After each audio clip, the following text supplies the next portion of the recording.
Her hospitalization for acute morning sickness sent royal baby bump watchers into a frenzy. Well, if you thought that was a minor story, you are right. Next up is non-stories. Will even took on one of the kids in a game of foosball. And we're back again. This is an excellent day to be at work. I'm Darren Howard. And I'm Robert Nisbet. We're going to help you waste your days away talking about relevant things like God and politics while we continue our broadcast with the conscious revolution that's occurring. We are also informing you about what our parliament is up to. Yes, Parliament is up to interesting things, and so is the news.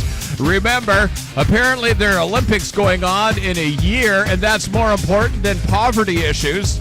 Okay, so let's run a clip and talk about how irrelevant the news has become. This is Radio Free Canada. Royals. The English monarchy was invented in 774 for the purpose of keeping ye olde gossip media busy. But today, there are so many more things the royals do than get beheaded. Like being the subject of baby rumours. For example, when royal hanger-on Andrew Morton thought that Will and Kate might have a baby sometime in the next few years, that became royal baby on way. And when a random person said, Kate called Will to tell him she was pregnant, and Will and Kate denied it, that became Wills and Kate twin shock. Well, if you thought that was a minor story, you are right. Next up is non-stories. Will even took on one of the kids in a game of foosball. That was a 4-all draw, so that would have kept the crowd happy. And the royals generate loads of these. Hey, how about you read the stories and I'll show a picture of something equally important. Cool! The in-flight movie system failed on a plane that Will and Kate happened to be on. William's doing badly at the Benjaroo Hall footy tipping competition. Kate's dog swallowed her pearl earring, even though she doesn't actually have a dog. And that's how to cover the royals. So while the Queen's in Australia this week, here's what you can expect to see. A queen who's too thin. Expecting a baby. Doing badly in the Benjaroo Hall footy tipping competition. And has a great ass, which sadly is fake.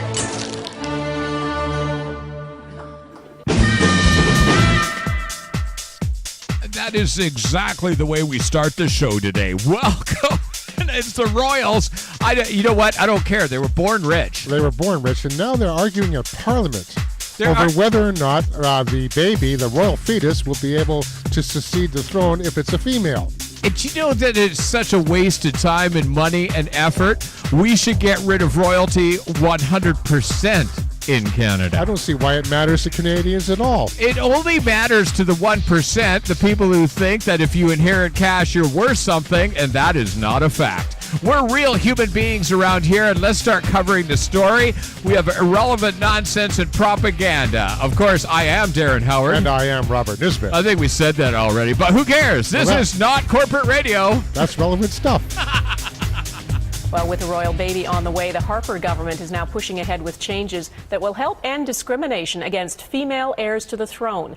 It's something our government promised to do to make sure William and Kate's child, whether it's a boy or a girl, will have an equal chance at ascending to the throne. Shirley Engel reports. Her hospitalization for acute morning sickness sent royal baby bump watchers into a frenzy. But a year before Will and Kate conceived, Commonwealth countries had already agreed the baby will one day be monarch, whether a boy or girl. Today, Canada made it official. Though there's no public opposition to gender equality, Prince Charles himself has let it be known he has concerns about his grandchild being allowed to marry a Roman Catholic, the other change to succession rules. Canada and 15 other realm countries who share the Queen as head of state first approved the changes at the 2011 Commonwealth Summit in Australia, just in time for the most anticipated royal baby in a generation. Shirley Engel, Global News, Ottawa. So that is an entire news segment under I don't really care and why are you wasting so much time on this? Well, we have to let people know what our parliament is really up to, the important issues they're addressing. You know, there's such a problem with discrimination against female royals. Yes, I feel that. Oh, my goodness, she might not get to be queen. Oh, my goodness, what a problem. We must fix that right away. They spent billions of dollars on the hype around their wedding. They let people starve to death in the streets. The Britons and the royals, the government don't care that people are starving to death. And of course, the Queen had her Diamond Jubilee last year, too. Oh, that was important. And then $300 million to protect what? The Olympics? Yeah, no, that was $300 million to protect the royals when they were in right, town. the Olympics was several times greater amount of money than that. Billions. Yes. Okay, of wasted money right there. But remember, royalty is only important to people who worship greed. Okay, it's as simple as that. There's a greedy person who sat on top of a bunch of money and made people starve to death. Let's worship them. Yes. Well, Hello, Canada. I'm just so happy our government's right on top of it. Maclean's magazine. And of course, in Parliament, they're also debating another very important issue. Oh, this is cool. Okay. Come on, let's jump in. Here we go. 3 Conservative MPs want the RCMP to investigate later-term abortions as possible homicides. The 3 sent a letter to the Commissioner of the Mounties last week. Today, the issue hit the House of Commons, and the CBC's Hannah Thibodeau joins me now with more. So, Hannah, walk us through the day. Tell us about the letter. What happened? Yeah, here's the letter. It's dated January 23rd. It's sent by 3 Conservative MPs to RCMP Commissioner Bob Paulson, and in it says, we want you to investigate abortions that take place after 20 weeks, and because they want them classified as homicides, possible homicides. They say it breaches the criminal code and want it thoroughly investigated. Let me just read a part of the letter. These incidents appear to be homicides. Therefore, a thorough police investigation is required, and I am formally requesting you to pursue that. Here's some numbers. The Canadian Institute for Health Information says that in 2010 across Canada, more than 70% of abortions reported by hospitals took place before 12 weeks, so before the 12-week time. 1.9% of abortions took place after the 21-week period. Now, we have called the RCMP to see what comment they might have on this, but we haven't received a phone call back from them, but we'll let you know as soon as we get that. Hannah, thanks for this. No, we really have to pat them on the back for bad timing, okay, for fanatical right-wing nut bars. Oh, yeah. Okay, and I mean flat out. Murder for abortion charges, okay, you're representing such a small portion of society that wants to control a woman and her body for religious reasons. Oh, yes, I mean ideological reasons. It's such a good way to govern. Yeah, and then you're talking to the RCMP that's being investigated by 100 officers for systemic sexual harassment against women, and then you jump into their nightmare and say, by the way, let's investigate some nonsense. Well, I'm not surprised that the commissioner decided to tell Ottawa to, we'll get back to you on that. Yeah, I'm not, you can see the commissioner going, I don't know what to do with this. These guys are, I mean, you'd be saying, are these guys serious? Okay. I mean, credit our Prime Minister. He has said that abortion is not going to be discussed. I mean, the battle is over. But, of course, he has, less than intelligent people in his party. And then the backbenchers. They always say, well, these are the backbenchers. But really what they're doing is they're covertly supporting the right-wing Christian support by even introducing these things. And they got shot down by a secular society.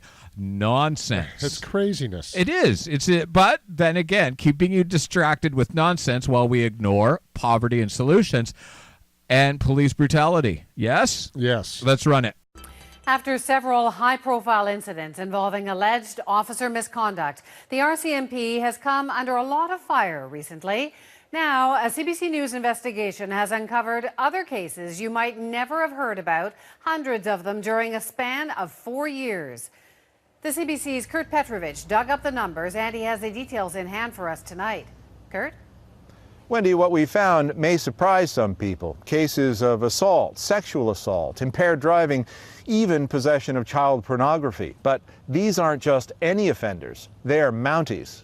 There were 335 incidents over 4 years. That included 35 cases of assault, sexual assault, and harassment. 30 officers who were impaired on the job or while driving, 29 who gave false or misleading statements. More than 60 members either resigned or were dismissed for their conduct. 69 received the harshest punishment short of dismissal, the loss of 10 days' pay. And for years, the RCMP kept no central record of them. How do we know? Because when we asked for this list, they had to create one from scratch, a process that took 4 years. Wendy, there are still some secrets the RCMP is reluctant to share. Even though all the names and dates have been stripped from these files, the Mounties insist that revealing the regions where they took place could jeopardize the privacy of the officers involved. From the amazing but true, the cops took 4 years. They don't keep track of their own dirty laundry. No, of course not. And since 2007, they've had systemic sexual harassment allegations from their own officers. Drinking and driving, lying on the stand. Okay. But that's, but they haven't time to investigate abortions as homicides. Yeah, okay, and we've got, and we do have the news, and the news is awesome because the news never puts two and two together. They treat each individual case by the community, and they never connect the communities. Okay, we've got a case of a retired RCMP officer killing his wife, never ever connected to the Jeff Mantler abuse case right here in town. Oh, no, of course. But the news has very important things to cover. Oh, yes. I mean, here's a clip from our local internet station.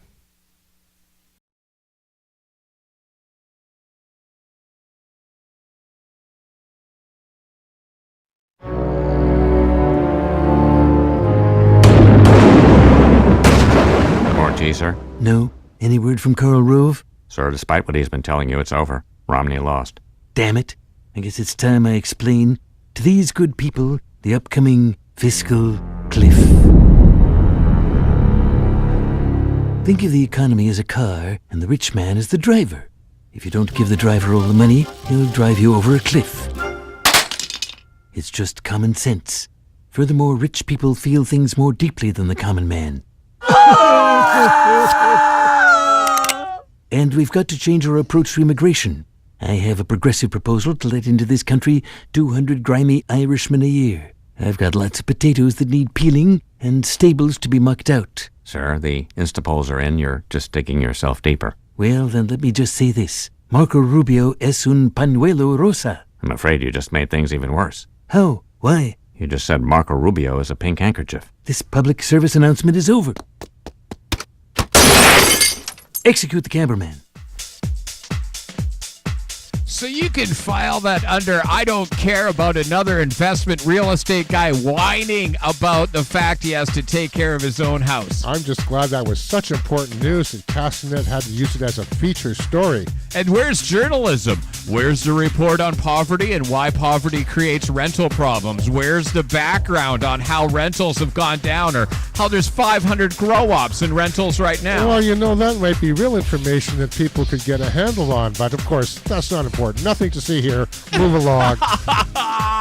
Welcome to the Conscious Revolution. We're pointing it out. They've got more irrelevant things to talk about in the news than you can shake a stick at, but we're not those guys. Don't trust us. Check our facts. I'm Darren Howard. And I'm Robert Nisbet. This is Radio Free Canada. I'm running this. I'm sending that to Castanet, by the way. Since 1971, when President Nixon took the United States off what was left of the gold standard, the world has operated under a system of money called fiat. The dollar, the pound, the euro are all government fiat currencies. Fiat is a Latin word meaning let it be so. It is the law that this government currency be money. Indeed, without that legal enforcement, and the fact that we must pay taxes in this money, that dollar bill or that computer digit that represents a dollar would be pretty much meaningless. Only the government has the power to issue fiat money, but banks can create it through lending. If somebody wants to borrow $10, a bank can create it from nowhere and lend it.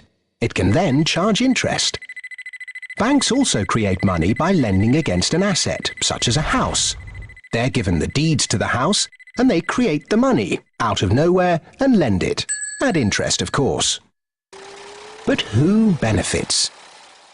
Of course, those that have the power to issue money, governments and banks. They haven't had to do anything productive, they just create money. However money is created, be it through lending, fractional reserve banking, financial bailouts, or old-fashioned money printing, banks are always at or near the top of the money-issuing pyramid. In reality, This process of creating money only redistributes wealth from the bottom to the top of the pyramid. And thus that ever-increasing gulf between rich and poor gets bigger and bigger and bigger.